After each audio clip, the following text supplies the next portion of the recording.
வணக்கம். இன்றைக்கி வந்து எலெக்ஷன் நடந்துகிட்டு இருக்குது. எலெக்ஷன் நடந்த பிறகு நம்ம என்ன பண்ணுறது, நம்ம இன்வெஸ்ட்மெண்ட் பண்ண அசட் கேபிட்டல் பற்றி நம்ம தகவல் சேகரிக்க ஆரம்பிப்போம். அதை பற்றி நம்ம பார்க்க போகிறோம். இன்வெஸ்ட்மெண்ட் பண்ண அசட் கேபிட்டல் வந்து இன்றைக்கி ஏசிஎஸ் பாலச்சந்திரன் வந்து நம்ம லைனில் வந்திருக்கிறாரு. இப்போ தான் முத எஸ்ஆர்என் அங்கே சேனல் நீங்கள் பார்க்குறீங்கன்னா கீழே சோப் கலரில் சப்ஸ்கிரைபர்னு ஒரு பட்டன் இருக்கும், அதை கிளிக் பண்ணுங்கள். பக்கத்தில் பெல் பட்டன் வரும், அதையும் கிளிக் பண்ணுங்கள். அப்படின்னா தான் நான் அப்டேட் பண்ணுற வீடியோ எல்லாமே உங்களுக்கு உடனே கொண்டு வந்து சேரும்.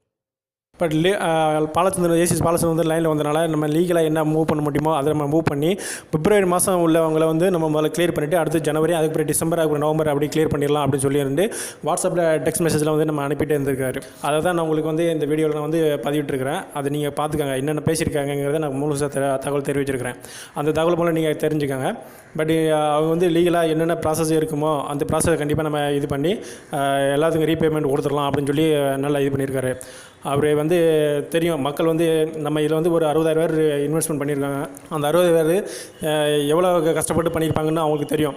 ஏன்னா ஏமாத்துறவங்க எல்லாருமே எப்போதுமே வந்து கடைசி காலத்தில் எப்படி சாகுறாங்கிறது எல்லாருமே அவருக்கே கண்கூட எல்லாமே தெரிஞ்சிருக்கும். தன்னை மட்டும் பாதிக்க, தன்னோட ஃபேமிலி எல்லாத்தையும் பாதிக்கும், தன்னோட வாரிசுகளை பாதிக்கும் அப்படிங்கிறது வந்து அவருக்கு நல்லாவே தெரிஞ்சிருக்கும். ஏன்னா இவர் சாமியார் வேஷத்தில் இந்த மாதிரி இருக்கிறாரு. பட் இவர் ஏமாற்ற மாட்டாங்க எல்லாரும் நம்பிக்கையில் தான் எல்லாரும் இது வரைக்கும் பொறுத்துமே காத்துட்டு இருந்தோம். எலெக்ஷன் முடிஞ்ச பிறகு யாருமே காத்துட்டு இருக்க மாட்டாங்க அப்படின்னு எல்லாரும் வெறுப்போடும் வெறியோடு இருக்காங்க. அதனால் பார்த்துக்கோங்க. பட் இவர் இப்போதைக்கு இன்றைக்கி வந்தது கொஞ்சம் எல்லாருக்குமே பெரிய அதிர்ச்சியாக இருக்கும், சந்தோஷமாக இருந்திருக்கும். ஏன்னா வந்து டப்புன்னு மெசேஜ் அனுப்பி சொன்னோன்னே நான் வந்து லீகல் எல்லாம் மூவ் பண்ணி எல்லாருக்கும் கிளியர் பண்ணி கொடுக்குறேன் அப்படின்னு சொல்லியிருக்காரு. அதையும் எல்லோரும் நம்புவோம். நம்மளும் ஆக்ஷன் படி போனோம்னா கண்டிப்பாக வந்து கோர்ட்டு கேஸ்ன்னு போனோம்னா கண்டிப்பாக வருஷக்கணக்கில் இழுத்துருவாங்க.